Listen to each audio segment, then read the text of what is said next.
Olá, gente bonita que gosta de histórias de crimes reais e investigação criminal.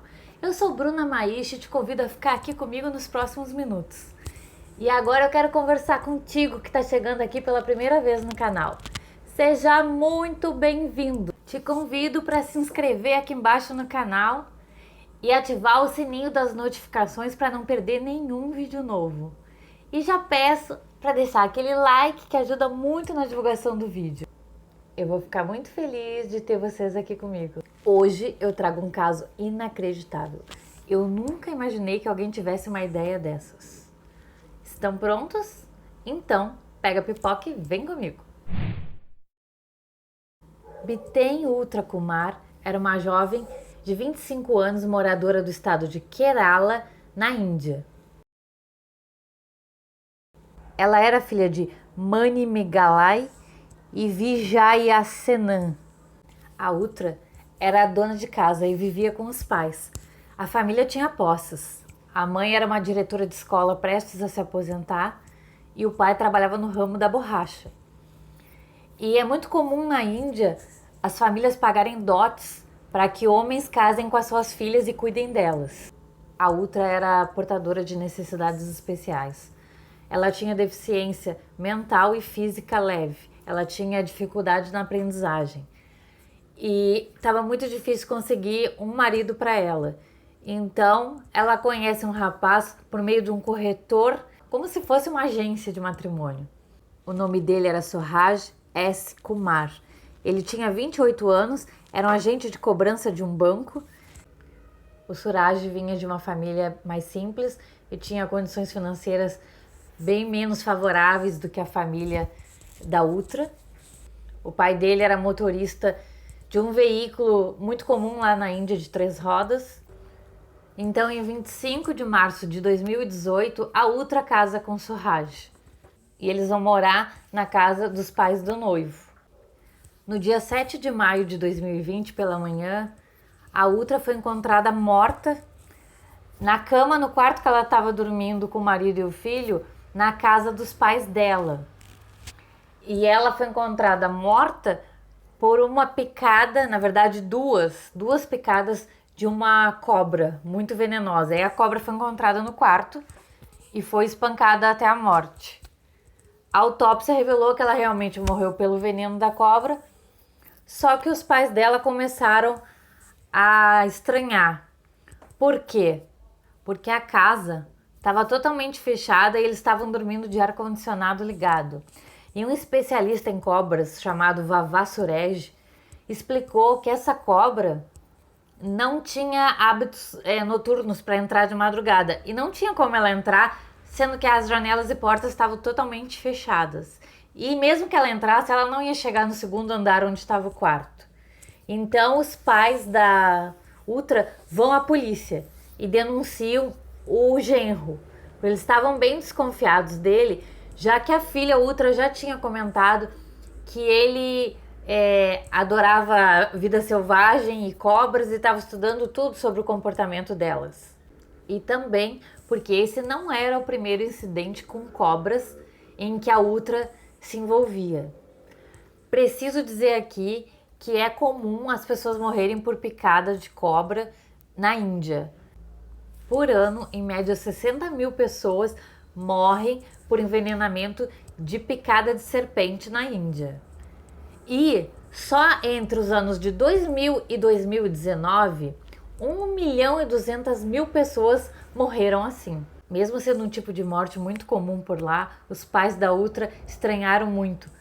Porque antes desse ataque da cobra em maio, ela já tinha sofrido uma picada em 2 de março. E ainda anteriormente, em 27 de fevereiro, teve outro acontecimento. Ela foi subir para o quarto e encontrou uma outra serpente embaixo da escada. Estranho, né? Durante o interrogatório, ele negou que tivesse qualquer envolvimento com esse acidente, mas depois acabou confessando. Confessou que ele casou com a moça de olho no dote que o pai dela ia pagar. O pai dela pagou como dote um carro sedã Suzuki, 768 gramas de ouro, que equivalem hoje a 32 mil dólares, e mais 400 mil rúpias, que é o dinheiro local. E todo mês ele recebia 8 mil rúpias para cuidar da filha deles. Mas parece que não foi suficiente, né? Ele disse que ficou frustrado com o casamento depois que o filho nasceu pela deficiência da esposa e arrumou um jeito de se livrar dela. Ele sabia que não podia se divorciar, porque senão ele ia ter que se desfazer de toda a riqueza dele, e se ele matasse ela com alguma arma explícita, também ia ter que devolver toda a riqueza que ele ganhou com esse casamento. Então ele tinha que armar um plano como se fosse uma morte por acidente. Então, em fevereiro de 2020, quando ele estava casado há 2 anos, ele conhece um encantador de cobras chamado Chavarukavu Suresh e compra uma víbora de Russell. É uma espécie de serpente muito venenosa. E ele paga 10 mil rúpias pela cobra. E ele coloca essa víbora dentro de um pote de plástico, faz um furinho para entrar ar e esconde no galpão da casa dele. E no dia 27 de fevereiro, ele solta a cobra dentro de casa e pede para a esposa Ultra subir para buscar o celular dele. Só que ela vê a cobra embaixo da escada e começa a gritar. Então ele tem que recolher ela com um pedacinho de pau, colocar de novo no pote e fingir que se desfez dela, mas na verdade ele escondeu de novo. Passado alguns dias, em 2 de março, o Suraj pega novamente a víbora e solta no quarto em cima da Ultra. Ele colocou sedativos no pudim dela, esperando que ela não acordasse, e a cobra picou. Ela acordou gritando, pedindo socorro, e eles demoraram mais de 2 horas para encontrar um hospital que tivesse o atendimento intensivo que ela precisava. Ela ficou 52 dias internada e fez 3 cirurgias para repor a pele. E ficou com dificuldade de caminhar depois disso. Então ela foi ser cuidada pelos pais na casa deles. O Suraj voltou com o filhinho dele de 1 ano chamado Kishu para a casa dos pais dele, onde ele vivia com a Ultra. E ela ficou na casa dos pais dela, recebendo cuidados porque ainda estava se curando daquela picada da víbora. Mas ele não se deu por vencido. Em abril ele encontra de novo o Suresh, o encantador de cobras, e compra. Dessa vez ele não comprou uma víbora, ele comprou uma cobra de óculos, que é mais venenosa ainda. E levou para casa dos pais da Ultra, onde ela estava hospedada. Então, na noite do dia 6 de maio de 2020, ele se certificou de que ela não ia acordar. Ele deu para a Ultra um suco de frutas e colocou uma dose tóxica de cetirizina, que fez com que ela dormisse a noite toda. Eles estavam dormindo num quarto. Ele, a esposa Ultra e o filhinho, na casa dos sogros, como eu já falei. E ele colocou a cobra em cima dela, para que picasse. Só que essa cobra não tem o hábito noturno, assim, de tarde da noite. Então, ela não queria picar. Ele teve que pressionar a cabeça dela, obrigando ela a cravar as presas e picar a Ultra. Então, de manhã cedo, ele acorda no horário normal e segue a vida normalmente. E a Ultra não acordou como de costume no horário. Então a mãe dela vai e chama ela. Quando chega, ela vê que ela tá morta e encontra a cobra no quarto, que foi morta também. Então ela pergunta por que ele não tentou acordar a esposa. E ele disse que não queria incomodar o sono dela. Então, em 24 de maio, o Suraj foi preso. E não só ele.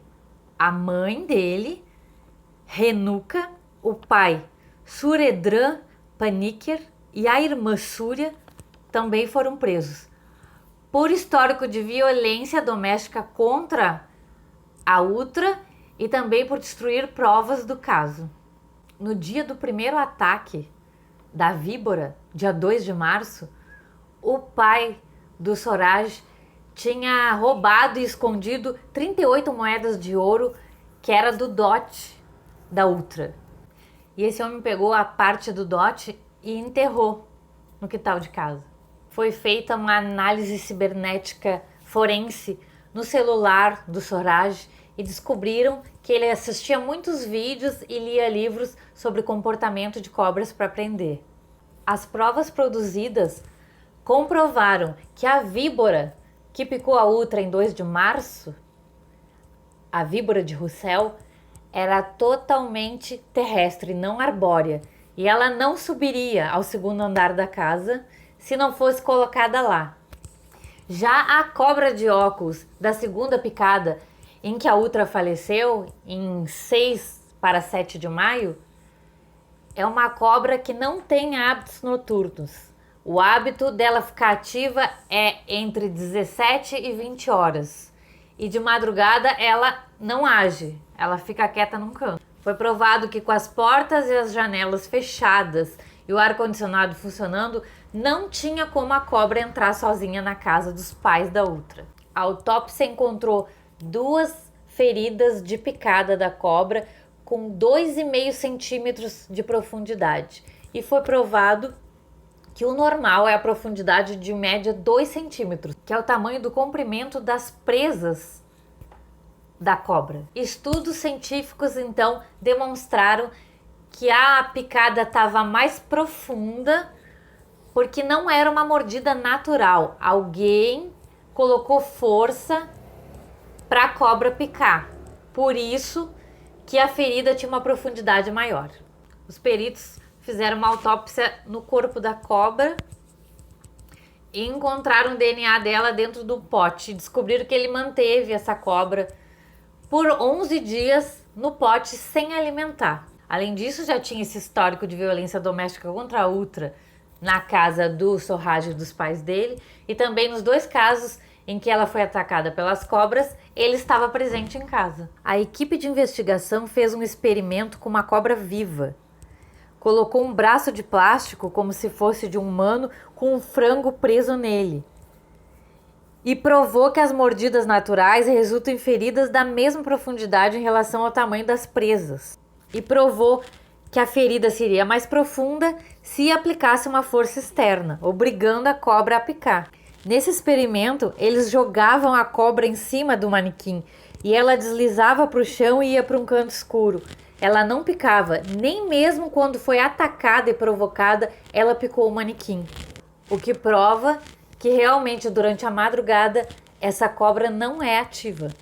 O Suresh, que era o cara que vendeu as cobras para o Sorraj, disse que não fazia ideia que ele ia usar as cobras para matar a esposa e testemunhou no julgamento.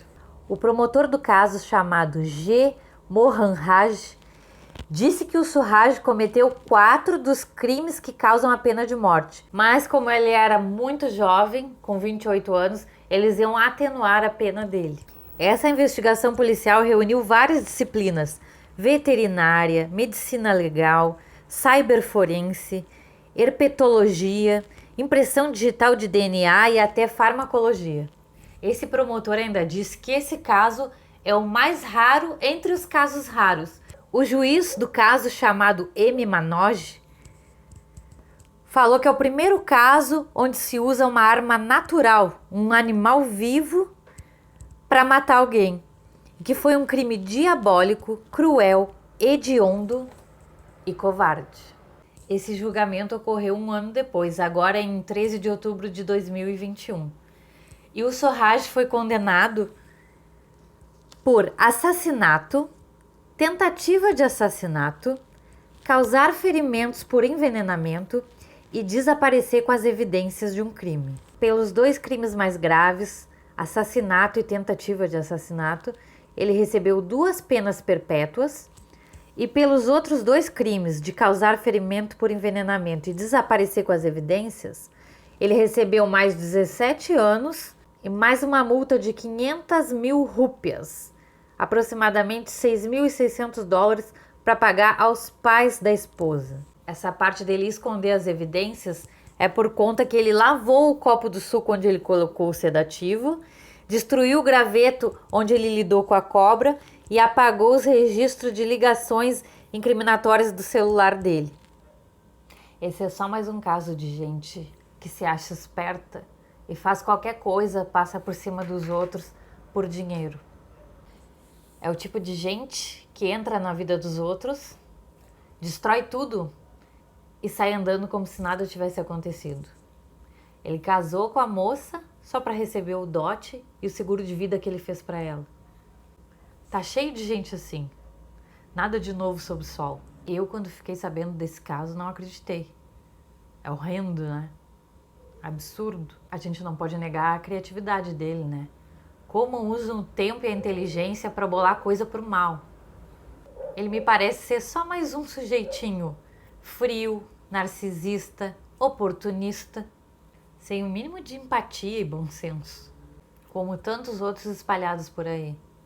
Ele viu na esposa uma oportunidade de ganhar dinheiro. Ela, para ele, era só isso, uma oportunidade, não uma pessoa com vida, com família, com sentimentos, com sonhos. Gente que acha que o dinheiro está acima de tudo e usa os outros para conseguir o que quer, não vale nada. Ele merece estar lá onde ele está, na cadeia. Bom, por hoje é isso. Eu vou ficando por aqui. Agradeço vocês que estiveram até agora aqui comigo e até o próximo vídeo. Esse vídeo é uma homenagem a Biten Utra Kumar e a todos os familiares e amigos dela.